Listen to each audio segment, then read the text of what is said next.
1, 2, 3, 4, yeah. Yeah, yeah, yeah. Yeah, yeah, yeah. Hey, everybody. This is Eric Worrell and Steve White out at RentPrep in Buffalo, New York area. And this is part 2 of a podcast in which we are talking about a class that we went to, the organization known as HOME. Steve, what is that organization? What does that HOME stand for again? It's Housing Opportunities Made Equal. Yeah, and if you listened to our previous podcast from a week ago, we started talking about some of the things that we learned from going to a class there, and we're going to pick it back up, and we're going to get back into it and kind of just finish up with what we learned from going to that course that we took.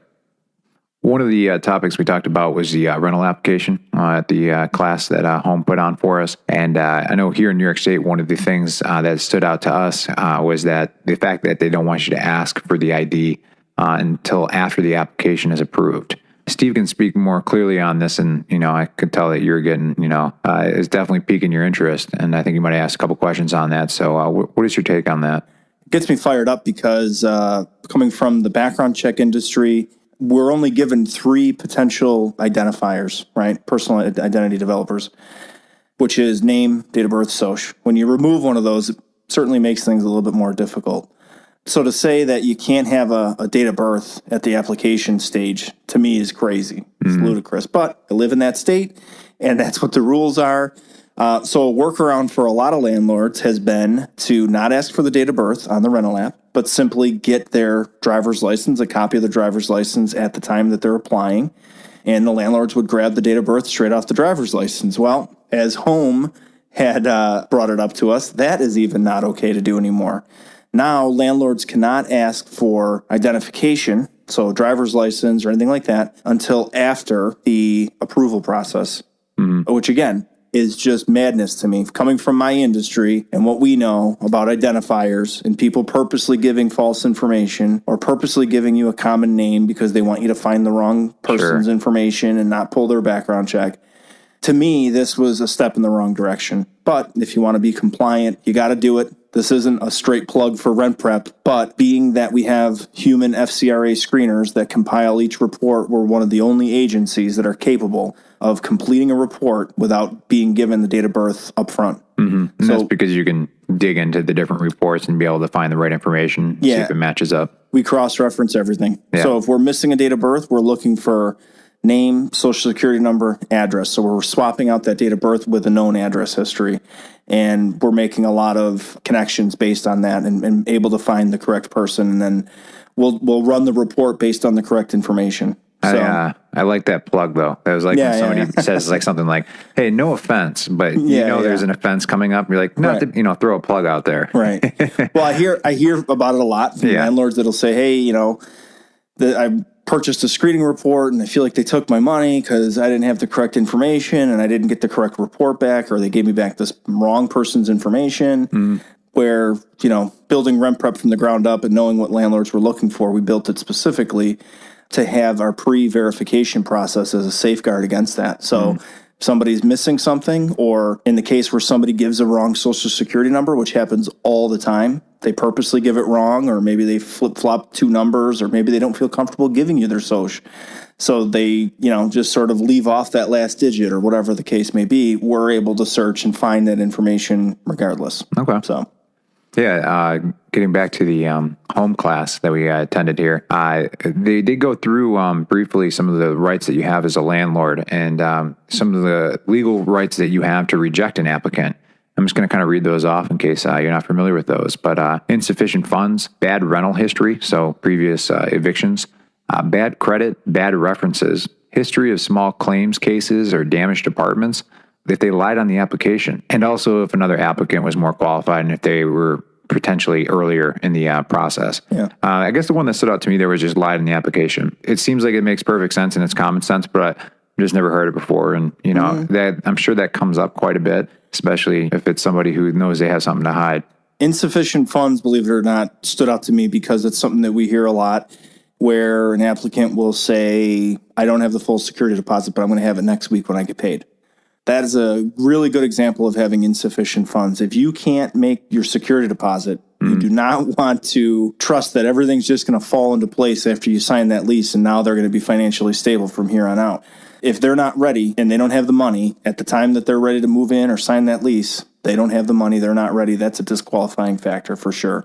And I know a lot of landlords that would sort of kind of try to quantify that situation or reason with it and say, well, you know, you want to get your rental filled. Yeah. You know, a lot of times you don't want to take the extra time to find somebody who, you know, meets all your screening criteria. Yeah. And you try to, you know, bend a little bit, and usually you're going to break later because of it. Yeah. You want to, be picky in the beginning, because it's really hard to go back on that or to get somebody out. It's much easier to deal with an extra week of vacancy.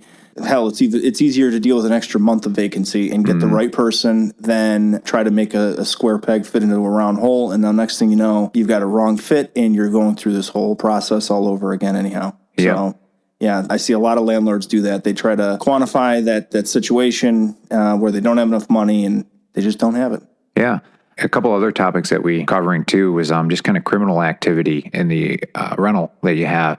And it was kind of a further proof that you want to make sure you get somebody good in your rental because of the fact that you may be liable in certain instances.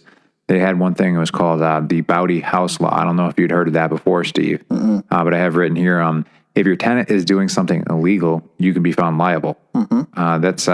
That's pretty interesting. You know, it's something to consider, actually. I was recently at the bank. We had a major bank change here in Western New York area. First Niagara changed over to Key Bank. And I know Steve and I, we both had to talk to the bank a few times. And the guy that I was talking to was a landlord. And we got talking about what I do here at RentPrep. And that was something he brought up, is that he, was renting somebody, didn't run a background check, he didn't screen him properly. And that person was a drug dealer. And the city came to him and said, hey, you have to get this guy out by this date, or you're going to start, you're going to be liable for housing a drug dealer inside of your rental apartment.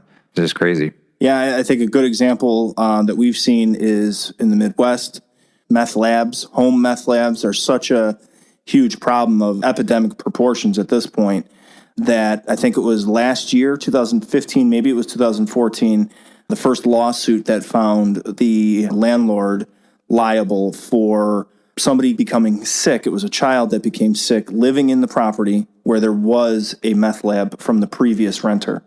So situation was, previous renter had a meth lab in there. He left. The residue of the chemicals and things like that were still on the walls. New family moves in. Kid gets sick, has all kinds of health issues and problems.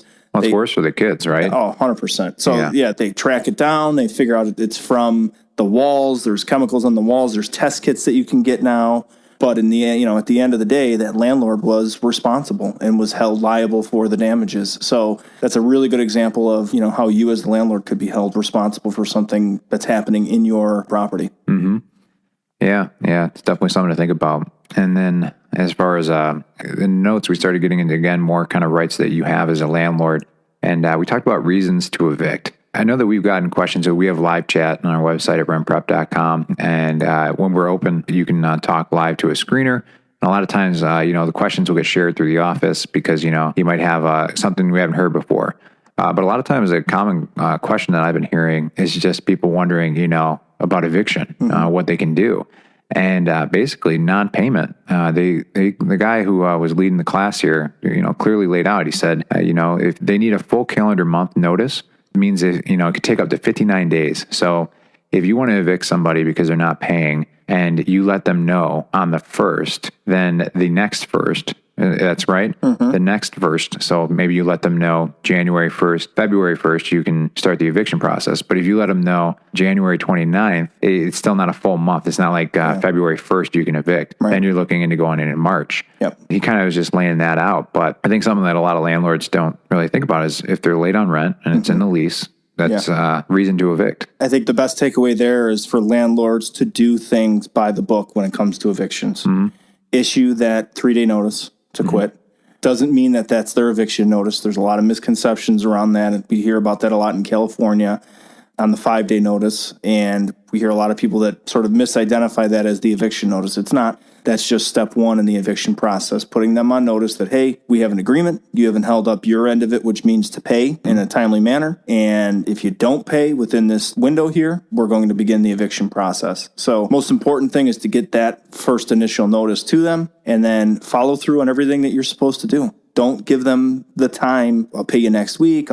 continue your process, because there's a very good chance they may not come through and pay you next week. And you don't want to be starting over square one 2 weeks, 3 weeks out. Take advantage of that little bit of lead time that you got and start going through and follow through with everything. And if they can catch up, great. If they can't, then you've already got all the right things in motion that you're not going to extend this or push it out any farther. Like you said, it has to be a full calendar month. So it could take a lot more than that 30 days to eventually get them out. Yeah. Yeah. And another thing to consider too is you don't want to do a self-help eviction. In my notes here, that says that you can get sued for triple damages if you do that. You want to make sure you follow all the proper procedures. And I know from talking to you in the past, like you can get locked out if you just decide to lock them out because they're not paying you rent. I mean, you could be liable if they had food in their fridge, and their fridge, you turn the electricity off and that food spoils, or maybe they just can't get to it because it's locked out. Yeah. And there's so many different things that if they take you to court that you could be liable for as the landlord. Yeah. There's some real extreme examples that I've heard over the years. We've done a podcast episode a year or two ago about a San Francisco landlord who decided he wanted to cut holes in the floor so that the person was walking around their apartment and would fall through the floor. It sounds a little extreme. Yeah. So you've got lockouts, you've got freeze outs where you're shutting off their heat or any other utilities. And then you've got the extreme cases where you're thinking as a landlord in your mind is, well, I'm just going to make it so miserable for them to live here. It's like a Scooby-Doo mentality, right? We're going to make the place haunted so they want to leave. Don't do any of that. Follow the law, get an attorney. It's well worth it in the end to make sure you're doing it right and to make sure you're fully protected, than to feel like you're doing it right and feel like you're the victim in the situation, and then only to have it come back on you and you owed somebody 3 times the amount of damages. And it's a horrible feeling as a landlord to feel like, wait a minute, I'm the victim here and you're further victimizing me. So I think for landlords, the important takeaway is do it right from the beginning. Yep, absolutely. Yeah, one other thing to consider too with the evictions is the law says that you need to give them a reasonable amount of time to get their stuff. And generally speaking, that's 30 days. That's good to know too. If you're doing an eviction, it's not like, hey, you're out of here tomorrow.